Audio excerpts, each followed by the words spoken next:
वासु भाई और वीणा बेन गुजरात के एक शहर में रहते हैं। आज दोनों यात्रा की तैयारी कर रहे थे। 3 दिन का अवकाश था। पेशे से चिकित्सक है, लंबा अवकाश नहीं ले सकते थे, परंतु जब भी 2-3 दिन का अवकाश मिलता छोटी यात्रा पर कहीं चले जाते हैं। आज उनका इंदौर उज्जैन जाने का विचार था। दोनों जब साथ साथ मेडिकल कॉलेज में पढ़ते थे, वहीं पर प्रेम अंकुरित हुआ था और बढ़ते बढ़ते वृक्ष बना। दोनों ने परिवार की स्वीकृति से विवाह किया। 2 साल हो गए, अभी संतान कोई है नहीं, इसलिए यात्रा का आनंद लेते रहते हैं। विवाह के बाद दोनों ने अपना निजी अस्पताल खोलने का फैसला किया, बैंक से लोन लिया। वीणाबेन स्त्रीरोग विशेषज्ञ और वासु भाई डॉक्टर ऑफ मेडिसिन है, इसलिए दोनों की कुशलता के कारण अस्पताल अच्छा चल निकला। यात्रा पर रवाना हुए। आकाश में बादल घुमड़ रहे थे। मध्य प्रदेश की सीमा लगभग 200 किमी दूर थी। बारिश होने लगी थी। सीमा से 40 की। पहले छोटा शहर पार करने में समय लगा। कीचड़ और भारी यातायात में बड़ी कठिनाई से दोनों ने रास्ता पार किया। भोजन तो मध्य प्रदेश में जाकर करने का विचार था, परंतु चाय का समय हो गया था। उस छोटे शहर से 4 से 5 की आगे निकले। सड़क के किनारे एक छोटा सा मकान दिखाई दिया, जिसके आगे वेफर्स के पैकेट लटक रहे थे। उन्होंने विचार किया कि यह कोई होटल है। वासुभाई ने वहां पर गाड़ी रोकी, दुकान पर गए, कोई नहीं था। आवाज लगाई। अंदर से एक महिला निकल कर आई। उसने पूछा, क्या चाहिए भाई? वासुभाई ने 2 पैकेट वेफर्स के लिए और कहा, बेन 2 कप चाय बना देना, थोड़ी जल्दी बना देना, हमको दूर जाना है। पैकेट लेकर गाड़ी में गए। दोनों ने पैकेट के वेफर्स का नाश्ता किया। चाय अभी तक आई नहीं थी। दोनों कार से निकलकर दुकान में रखी हुई कुर्सियों पर बैठे। वासुभाई ने फिर आवाज लगाई। थोड़ी देर में वह महिला अंदर से आई और बोली, भाई बाड़े में तुलसी लेने गई थी, तुलसी के पत्ते लेने में देर हो गई, अब चाय बन रही है। थोड़ी देर बाद एक प्लेट में 2 मैले से कप लेकर वह गर्मा गर्म चाय लाई। मैले कप देखकर वासु भाई एकदम से अपसेट हो गए और कुछ बोलना चाहते थे, परंतु वीणाबेन ने हाथ पकड़कर उन्हें रोक दिया।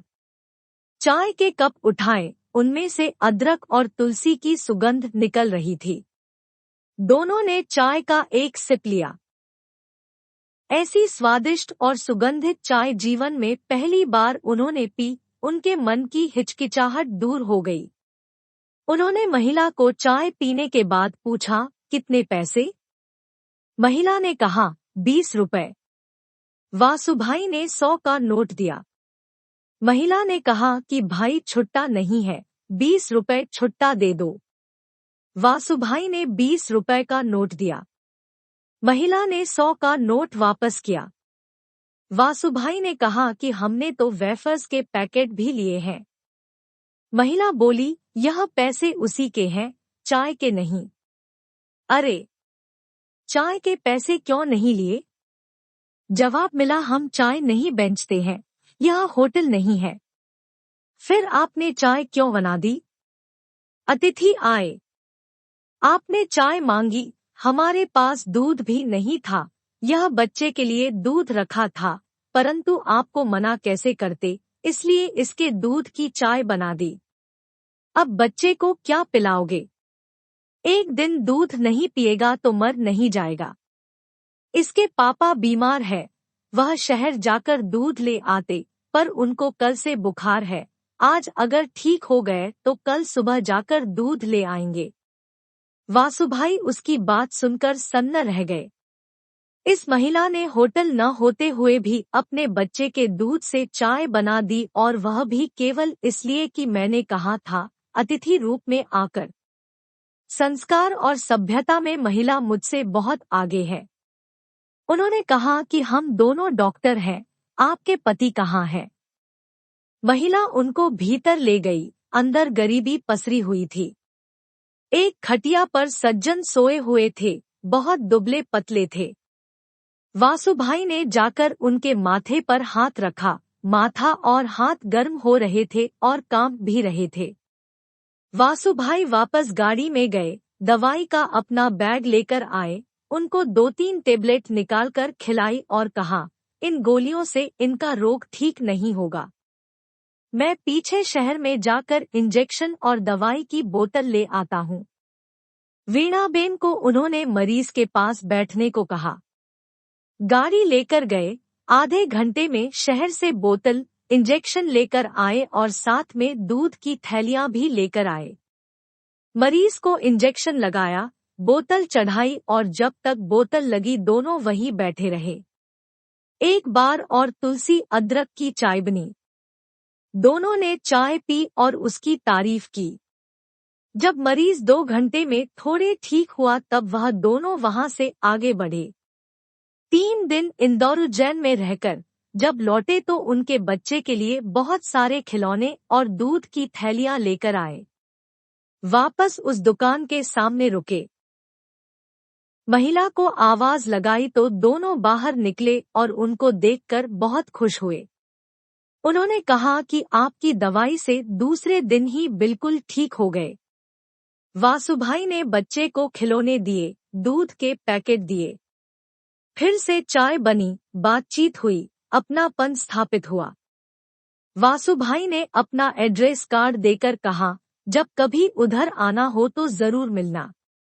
और दोनों वहां से अपने शहर की ओर लौट गए। शहर पहुंचकर वासुभाई ने उस महिला की बात याद रखी, फिर एक फैसला लिया। अपने अस्पताल में रिसेप्शन पर बैठे हुए व्यक्ति से कहा कि अब आगे से जो भी मरीज आए, केवल उनका नाम लिखना, फीस नहीं लेना, फीस मैं खुद लूंगा। और जब मरीज आते तो अगर वह गरीब मरीज होते तो उन्होंने उनसे फीस लेना बंद कर दिया। केवल संपन्न मरीज देखते तो ही उनसे फीस लेते। धीरे धीरे शहर में उनकी प्रसिद्धि फैल गई। दूसरे डॉक्टरों ने सुना तो उन्हें लगा कि इससे तो हमारी प्रैक्टिस भी कम हो जाएगी और लोग हमारी निंदा करेंगे। उन्होंने एसोसिएशन के अध्यक्ष से कहा। एसोसिएशन के अध्यक्ष डॉ. वासुभाई से मिलने आए और उन्होंने कहा कि आप ऐसा क्यों कर रहे हैं। तब वासुभाई ने जो जवाब दिया उसको सुनकर उनका मन भी पुलकित हो गया। वासुभाई ने कहा कि मैं मेरे जीवन में हर परीक्षा में मेरिट में पहली पोजीशन पर आता रहा हूँ। एम में भी गोल्ड मेडलिस्ट बना, परंतु सभ्यता, संस्कार और अतिथि सेवा में वह गांव की महिला जो बहुत गरीब है, वह मुझसे आगे निकल गई, तो मैं अब पीछे कैसे रहूं? इसलिए मैं अतिथि सेवा और मानव सेवा में भी गोल्ड मेडलिस्ट बनूंगा। इसलिए मैंने यह सेवा प्रारंभ की है। और मैं यह कहता हूं कि हमारा व्यवसाय मानव सेवा का ही है। सारे चिकित्सकों से भी मेरी अपील है कि वह सेवा भावना से काम करें, गरीबों की निशुल्क सेवा करें, उपचार करें।